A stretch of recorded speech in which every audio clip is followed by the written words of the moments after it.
Principios de la contabilidad.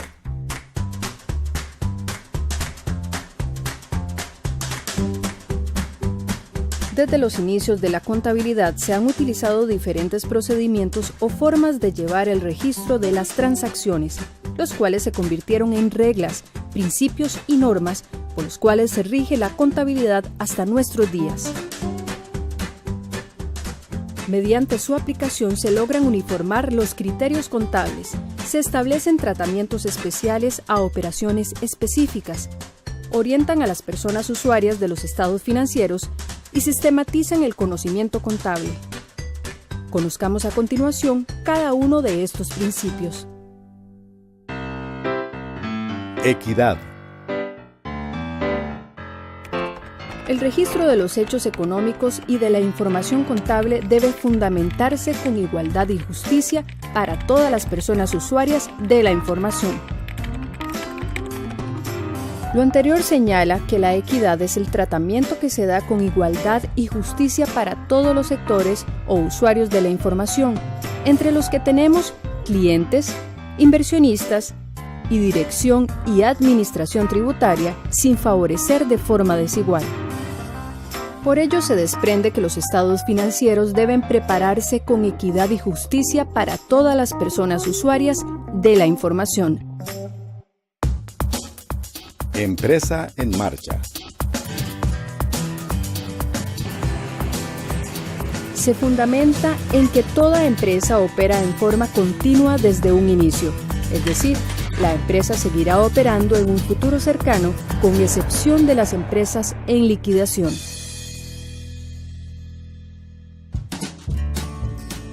Ente.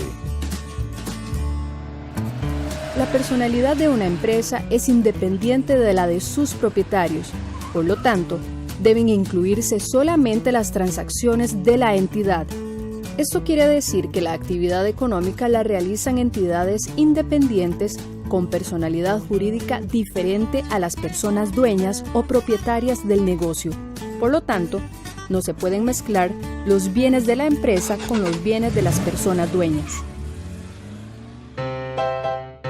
Realización.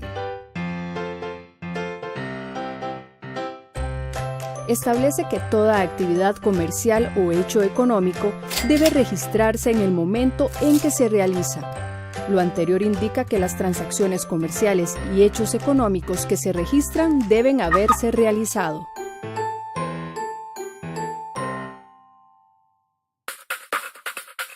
Periodo contable. Indica que la vida económica de una entidad se divide en periodos y que la contabilidad de cada periodo debe reflejar las operaciones únicas y realizadas en el mismo.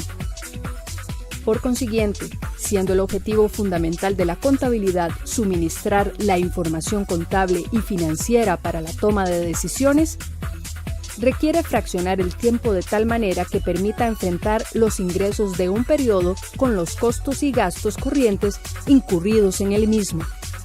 Por esta razón, los periodos deben ser de igual duración, para que los resultados de dos o más ejercicios sean comparables entre sí.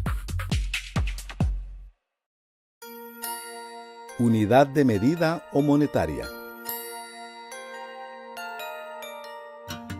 Todas las transacciones y recursos de la empresa tienen un valor económico establecido en una unidad monetaria, es decir, todas las transacciones deben registrarse con la misma unidad de medida, por lo tanto se utiliza la moneda que tiene curso legal en el país dentro del cual funciona la organización.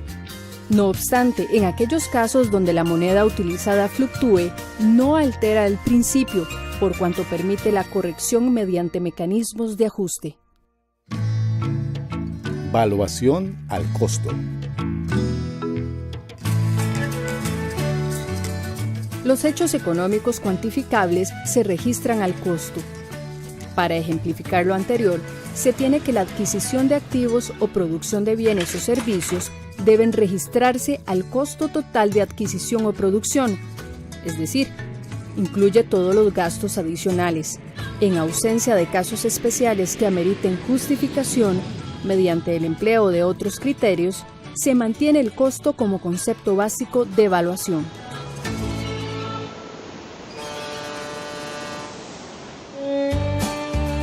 Prudencia o conservatismo. Los hechos económicos contabilizados deben registrarse de manera confiable y cuantificable. Esto significa que los costos y los gastos tienen que reflejar correspondencia con el periodo en que se incurrieron, y las pérdidas deben registrarse cuando permitan su cuantificación. Dicho de otra manera, se deben contabilizar todas las pérdidas cuando se conocen y las ganancias solamente cuando se hayan realizado.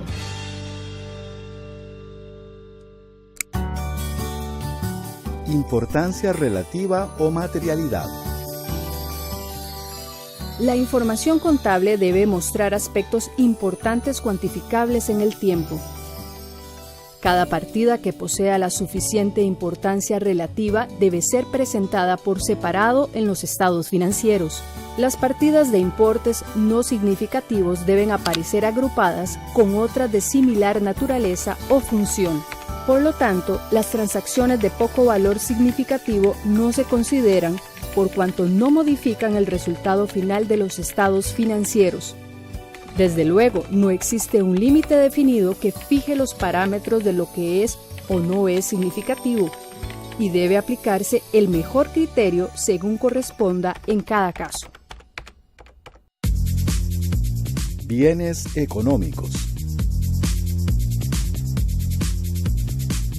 La información contable se refiere siempre a bienes, derechos y obligaciones que posean valor económico y, por ende, que sean susceptibles de ser valuados objetivamente en términos monetarios.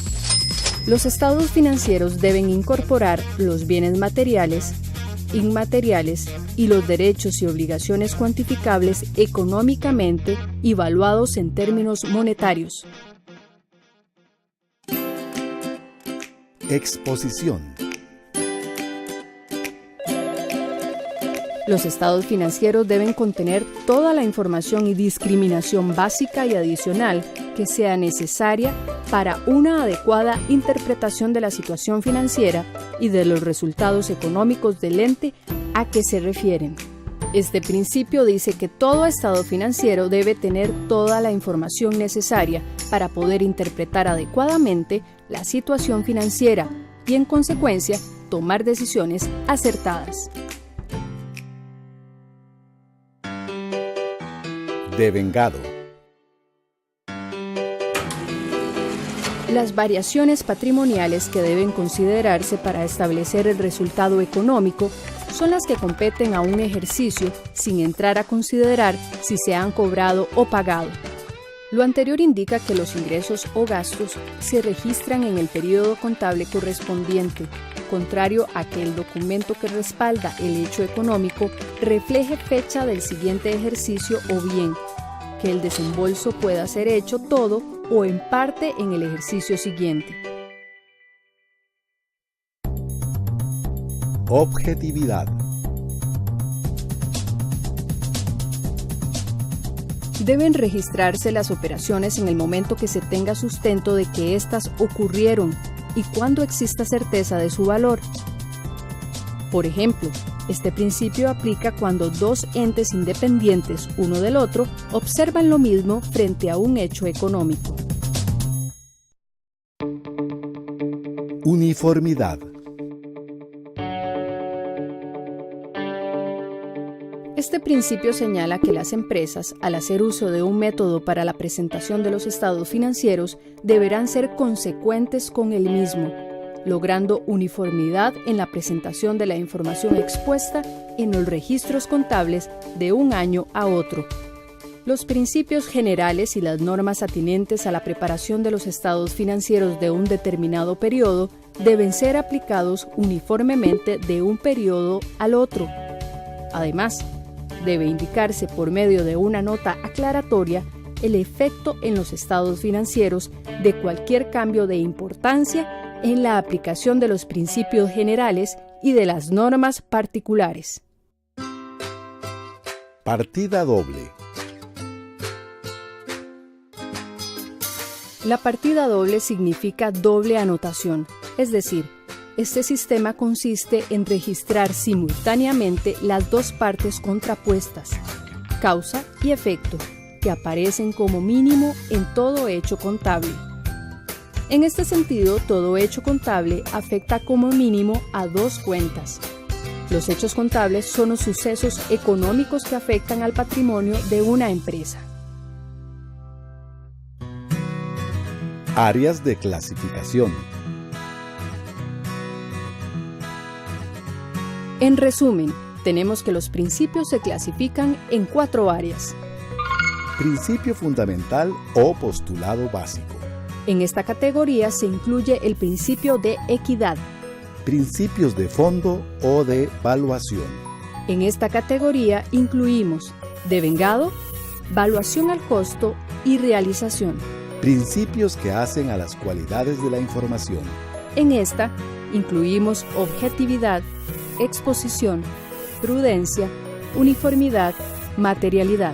Principios dados por el medio socioeconómico. En esta última categoría ubicamos los valores ente, bienes económicos, empresa en marcha, partida doble, unidad monetaria y ejercicio. Aquí concluimos con esta unidad de aprendizaje sobre los principios de la contabilidad. Esperamos que haya sido de mucho provecho.